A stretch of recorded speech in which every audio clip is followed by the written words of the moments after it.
violent and too distasteful. And it was really just because the angle had gotten over so well with the Stomper and Bad News Allen. But, and the commission then suspended Bad News because he had hit a fan in the crowd, and the place had kind of rioted, had gone nuts, and the Stomper, went berserk, after his son Jeff, had been pile driven by Kerry Brown and Bad News Allen. Anyway, it was a major angle. It just got so much publicity, but unfortunately, Ed Whalen quit the show, and then the commission suspended my dad's license.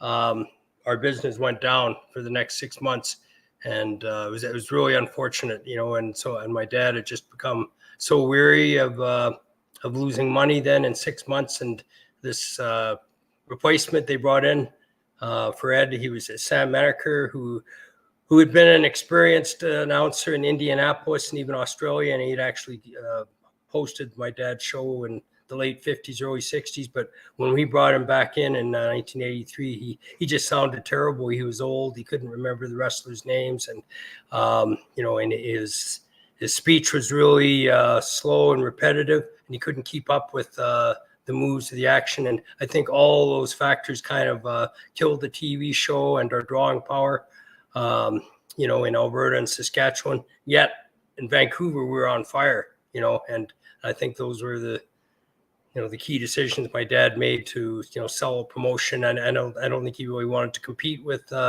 Vince McMahon, and he saw how well Vince was doing, when we acquired Hulk Hogan. And I think my dad saw the opportunity for some of his best stars like Brett and Dynamite and Davey Boy, Jim Neidhart to wrestle for WWF and get that exposure. So he sold the promotion to WWF, and that kind of ended the partnership with Bruce Allen, which was unfortunate because if that hadn't happened, maybe we could have risen above, and I don't know if we could have only recovered after what had happened in Calgary and Edmonton, but it was kind of a domino effect, when the commission censored our wrestling so much and the media backlashed the promotion, and Bad News Allen was described as out of control, and and he was going too far. Like he was using a fork in the ring and bloodying up guys and fighting outside the ring, and often wasn't doing what he was told in the ring. And he had drawn so much negative publicity, from the media and from the Boxing and Wrestling Commission, but they overzealously, though, suspended my dad's license as a result, and it just kind of killed our promotion, and I don't think Stampede ever really recovered from that, even when we opened back up in the mid 80s with Owen and Chris Benoit and Brian Pillman and kind of a new wave of stars. It never fully healed or recovered, from that period in late 1983. So, it was kind of a tragic chapter really for the Stampede promotion and my dad, but there's undeniably, though, so much potential in the partnership with Bruce Allen. And maybe if he could have launched Vancouver and the West Coast so successfully, he might have been able to do the same thing here, given a period of time. But unfortunately, my dad made the decision to sell the promotion to the WWE, and that's another story in itself because Vince never paid my dad what he was supposed to. He was supposed to pay him, I think, $1 million for the rights to the promotion, the TV rights. They basically got the TV slots that Stampede Wrestling was on, and got all of my dad's rings and really just the empire, because we had a huge promotion that ran all the way from Vancouver to, Winnipeg, and parts of Montana. So, so by them kind of taking over from the Stampede promotion, we had already established really good wrestling here. And then, he took our best stars, right? He took the Bulldogs, he took Brett and Jim, and then years later, you would take Honky Tonk Man, Bad News Allen, Owen, and others. So, but they never honored their agreement. They only paid my dad, I think, like $50,000 for initial down payment for the sale of the promotion, and nothing after that. So in a sense, we got screwed in different ways, on the sale of the promotion. Did you ever consider just maybe giving Calgary and Edmonton a break and just basing everything out of Vancouver for a while until it blew over with the commission and everything? We could have. I don't know how we would have done television though. Like if you didn't have TV coverage, it was pretty impossible to run, and we didn't really have any contacts, in Vancouver, to establish TV tapings there, but it would have been an idea or an option. But I think just for a lot of the fans, they loved Ed Whalen at that time, and Ed was really hard to replace. And unfortunately, the one we replaced him with was kind of a dinosaur, right? He was so old and lethargic, and and it was kind of the exact opposite of Ed Whalen. Like he was dry, didn't have a sense of humor, and was really just out of touch with wrestling. And I think for my dad that was kind of humiliating because the success he once had with Sam Menaker, like in 1959, 1960. I think he thought he could duplicate. 25 years later, but sadly that wasn't the case. So I think every wrestler, announcer, performer has their lifespan, and obviously Sam Menaker wasn't the right person, for that role, and pretty tough act to follow too, with Ed Whalen. But if we'd had someone though who was just a little more energetic and a little more colorful, it certainly would have made a difference, but unfortunately it was someone who's the opposite of that. And like, our TV audience has just plummeted, right? And the quality of the show was really bad because, he was announcing and doing everything. He was doing all the commentating and the announcing, and everything just came across as very stale. And, just there's no interest, no pizzazz there, and there was, the opposite of what was happening with Vancouver, where people were so into the angles that we were doing there, and again, and we had kind of a complete separate identity. We were so hot on the West Coast, and again, that was largely because, we had some really good talent, but Bruce Allen was really promoting it well, using local celebrities and sponsors and just getting us really good coverage on radio spots and TV spots, and so, and it was so interesting how we were struggling so much, in Alberta, especially in Calgary and Edmonton, after the fallout from Ed Whalen's resignation and the censorships of the Edmonton and Calgary commissions, and yet Vancouver, we were on fire.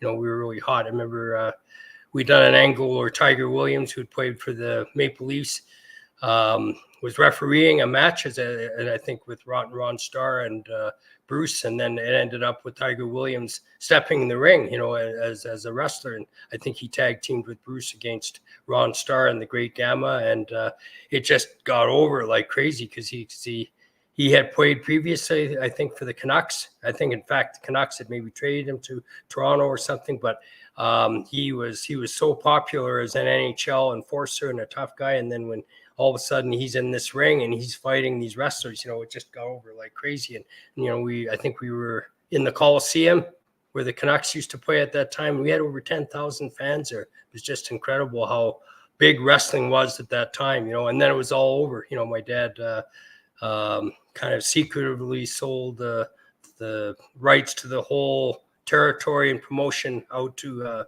WWF, and that was it, and we never could establish that partnership after. I think Bruce Allen was so disappointed and upset, with how that happened, that he wasn't interested in doing anything years later, even when my dad restarted the promotion, and we did try running Vancouver, and we couldn't do it without him, unfortunately, and he had, I guess, kind of lost interest in wrestling at that point, and it just seemed for a couple of years, though, we had a huge following on the West Coast, and we were so much better than All Star or any of the outlaw independent promotions there.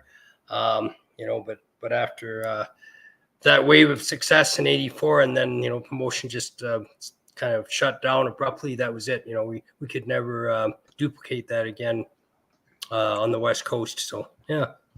This is a good question. Did Ed not know that it was a work, or was it just so over the top with what Bad News was doing that he just thought this is not what pro wrestling should be? I'm out of here. Yeah. Ed knew it was work, but he was very sensitive to some angles and issues. He was very sensitive about blood. Ed didn't like blood on television, especially if it was baby faces, who got split open, by a foreign object or something. Ed was very uncomfortable with blood, and he was very uncomfortable with certain heels, and he didn't mesh well with Bad News Allen. Allen was a little too over the top, came across as a kind of a black racist. I'm not saying he was, but that's how he came across, very anti-white, and he was at times very disrespectful with Ed in interviews. Ed kind of had his way in a lot of interviews with heels. I think he was careful not to do it with someone like David Schultz or the Stomper, but Bad News decided to kind of put him in his place a few times, and would physically grab the mic away from Ed and say basically just shut up, Big Bird, and listen to while I'm talking. And Ed felt really intimidated by that, and he was very uncomfortable doing interviews with Bad News, and you could just sort of sense there was bad chemistry between them. Allen thought he was kind of a smart aleck announcer that wasn't respecting him, and putting him over as a heel enough. And Ed felt very intimidated by Allen, and with all pressure from the commission, because they had suspended Allen 2 or 3 times for fighting outside the ring, for altercations with fans. And just not keeping safe boundaries, basically, going too far, like using a fork in the ring, brawling into the crowd. And, when that happens, you're just inviting trouble. If a spectator gets hit by a wrestler, even though the wrestler maybe is defending themselves, the wrestler's going to be blamed. Or if it's sort of a spillover effect where there's brawling in the crowd, and then there's a stampede, and all the fans are fleeing, and then somebody trips and falls, breaks their ankles, or gets injured because of the panic and chaos, the promotion is going to be held liable. And that was happening quite often with Allen, who just had too much heat. And when this angle was done, Ed was kind of aware, what we were doing, but he just fed too much into it. He just said, this is bad for the TV's image, it's bad for my image, and I have to walk away from it. And he made that decision. I'm quitting the show, and he just left. There's no negotiating with him. There was no reconciliation with Ed, and he didn't come back for a couple of years. And he set some pretty strong guidelines with my dad, about less blood, less violence, and he didn't want to be associated with anything that was too over the top. So. But Ed, yeah, it's funny. Even though he knew what was going on, sometimes he overreacted, and maybe was thinking more about his image and the station's image than what was getting over with fans, right? And I guess there had to be kind of a happy medium there. And with Ed, though, he was very conscious, though, of how the show reflected on his image, because he was a sportscaster. First and foremost, and he was a commentator for the Calgary Flames, and he didn't want any negative association with something like wrestling that had become too violent or distasteful. That's pretty amazing that you had the Calgary Flames announcer announcing wrestling. Yeah, well, he was wrestling long before he ever did the hockey commentating, but I think it became very important to him, being an analyst for the Flames. It was kind of a prized position for him, because the Global TV had the rights to the Flames telecasts then, long before there was TSN or Sportsnet or anything like that. And Ed coveted that role. He knew there was a lot of other sportscasters, that wanted that position, to be an announcer. And, he didn't want to give that up whatsoever. And that became kind of a priority, for him, to host the Flames games. And that was kind of tough for us because some Friday nights when there was a Flames game, he would be out of town, and contractually, I guess that's what he had to do because, he was an announcer for them. And yet I think, Ed was very realistic when he said that my dad always paid him more. He made more money announcing with my dad than he did for the Flames telecast. So my dad always paid him very well. And, when he was part of the show, he was a big drawing card as well. So, but, Ed though was very protective of his image. And when things he thought were too strong or out of hand, he would just make that decision to kind of walk away from it. And he did that a few times. And it was tough because there's really nobody else to replace him. We didn't have other announcers. It was sort of different than other territories where they often had independent announcers that didn't work for the TV station that were doing the color commentating. For us here, it was Ed Will, and with Global TV, and it was tough. We weren't in that position to kind of just put a wrestler in that slot. I think the fans were so accustomed to Ed, and he was a popular figure on the show, with his announcing and his humor, I guess. And, even though he really wasn't knowledgeable about wrestling, he didn't know a lot of the holds or anything, but he could really keep up with the action. And the way he reacted, it was very much a babyface reaction when he saw the baby faces getting screwed and the heels getting away with cheating. He would react like that, and he was really the eyes and ears of the fans. I think that's what made him so appealing to the show, but it also became kind of a weapon against us, when he just got up and left the show and quit, and put us in a position where we couldn't really replace him. What was his cause of death ultimately? Heart attack. Kind of interesting, Hannibal. He died 1 month after he spoke. I think it was 1 month after my mom's service. When my mom passed away in 2001, Ed gave a really lovely speech at her service. And then I think 1 month exactly after her service, he was at a nightclub in Florida. He was on a vacation there, I think, with Naomi, his wife, and he collapsed on the dance floor, and had a heart attack, and he died. I think he had some heart problems before, and I believe he had a pacemaker, but he was still very active. He was still doing sports casting for Global TV here, and and I don't think he was that old. I think he was maybe 73, 74 when he passed. I could be off, but yeah, and it was kind of ironic. Like a month after he had spoken at my mom's funeral, he collapsed and passed away in Florida at a nightclub while he was on vacation. But I guess that's not the worst way to go. No, definitely not. And I do remember I was in Stampede at that time. You did do a 10 bells salute to him, but I was thinking to myself, he couldn't have been that old at that time. So that makes sense. Yeah.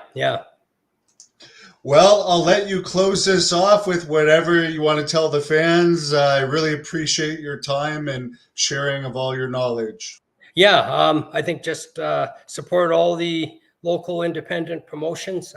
There's a lot of good talent on those shows. The Dungeon promotion has had some really great shows in Calgary. I'm hoping they'll expand and run other cities, besides Calgary.